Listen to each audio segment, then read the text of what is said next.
Дорогие браты и сестры,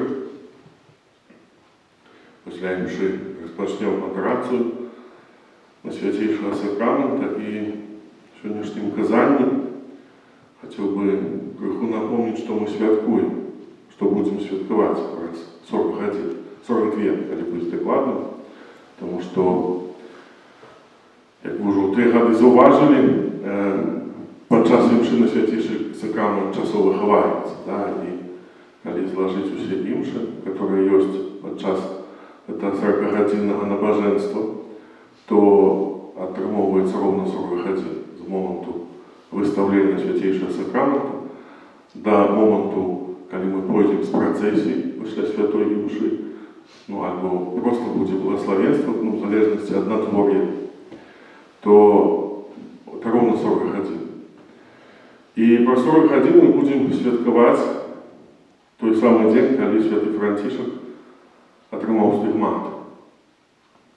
Кожен раз ми на фестах про це чуємо, різні святари нам про це розказують, але я думаю, що це 40-годинне набоженство, воно добре було б, як ми в початку зрозуміли, що ми святкуємо, тому що це ведення, це розуміння, може у великой меры повпливати на то, як ми будемо молитися, що ми будемо просити, як будемо до Бога звертатися.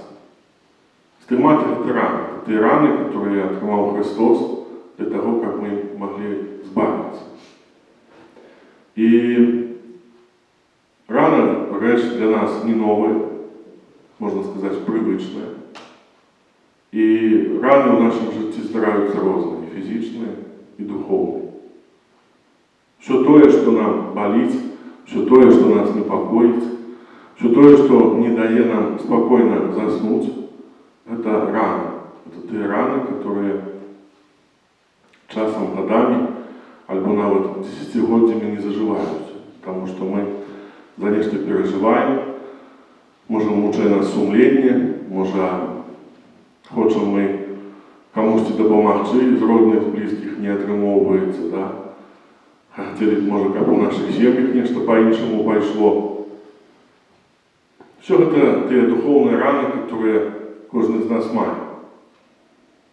И якби життя нас учить тому, что раны, в принципе, загоюются, да? А те, которые не загоюются, учимся мы с ними жить.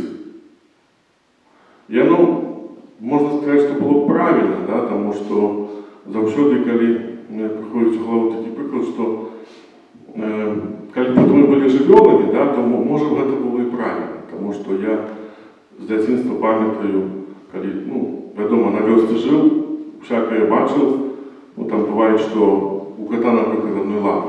Да. По різній причині я лапу тут згубив, да, і бачиш, що на 3 лапах йому подобається жити. Але ми люди. И не просто люди, которые имеют свободную волю и свободу, а мы так само отримали привилей верить у Бога. И этот привилей веры у Бога дает нам возможность осенцовать эту рану, которая не заживает все життя.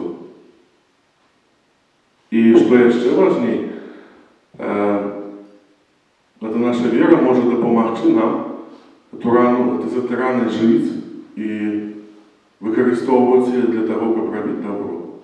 Для себе і для тих, хто є навколо. Тому що праз рани, праз то, що нам болить, ми можемо долучитися до спасения муки Христа. Тому що Христос мучився за наші гріхи. Христос збавив світ, дякуючи своїм ранам. І для нас це така подсказка, что през раны духовные, през раны физичные, през хворобы мы можем удельничать у тем, что Пан Бог нас бавит. Пан Бог, Пан Иисус дал Святому Франтишку стигматы не из-за того, что он выслужился, не из-за того, что он там себе их заробил, нет. Пан Бог дал возможность Святому Франтишку удельничать у своей збавчої муки і удільничать у збавленні світу. и каждого из нас. Думаю, что этот час, который мы будем зараз у Костюле переживать, я думаю, что никто из нас тут не будет 41. Я думаю, что у каждого из нас есть свои справы, есть свои занятки, да и человек не железный. Каждый год тяжко это, как бы, переживать эти моменты, потому что людей все меньше, не завсюди есть жадання, здоров'я. Але це так само можна сприйняти як можливість удзельнічаць у збаўчай мукі Христа. Можливість ахвяраваць эту нязручнасць, назовем ее так, за себе и за свою семью, за тех, кого любим, за тех, может, кого молимся, кто уже в іншому свете отошел, да. Это возможность быть в едности с Богом. Это возможность, видите, не ходить как этот кот на трех лапах, а возможность, как Пан Бог эту новую лапу нам туда, чтобы мы могли ходить полностью, не быть инвалидами духовными. И 40-ходинная операция – это возможность, которую уж когда гублять, я в этом уверен. Тому постараемся этот час, это наше дежурство, когда мы будем тут дежурить, когда можно это так назвать, когда будет молитовное дежурство, да, когда мы будем, не хочем Пана Богу тут нас заставлять, постараемся в этот час побыть в едности с Ним, попросить, как Он показался. И что самое главное, как могли мы наши разные духовные, эти физические раны ахвяровать Ему, как разом с Ним нести и свой, и Его на крыш, и как и Он давал этому сенс, и что самое главное, давал спокой. Иисус переживал вельми моцно у саді Олівни. Зуважте, коли ми вспомним Святое Писание, Пан Ісус турбувався, переживав, може навіть супротивлявся тому, що його чекає, да? Коли молився у саді Олівни. Ми бачимо, що ведаем, что он на учнів не кричав, тому що вони там поснули, да? Ну, не кричав, якби зауважив, зробив заувагу, да? Що вони поснули, коли спать були не повинні. Але пізніше він був спокійний. Коли вже почалася всі ці події, визначаючи наш льос, наше збавлення, да? Пан Ісус був спокійний. Так само і тут. Так само і тут. Вельми часто підрихтовка до молитвы, да, и она нас непокоит, потому что есть больше важные справы.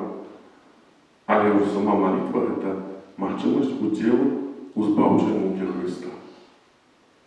И попросим так само заступництва святого Франтишка, как он допомог нам этот час пережить пленно. Пленно для каждого из нас, и как этот час дал нам силы и допомагав у цей час і далі жити з нашими духовними, фізичними ранами і нести їх наперед. І коли Пан Бог може захоче від нас від їх позбавити, не ведаємо Божу волю, да? Але вельми важливо Богу довіритися, Йому довіряти і вірити у те, що Він хоче, щоб кожен з нас був щасливий і спокійний. Амінь.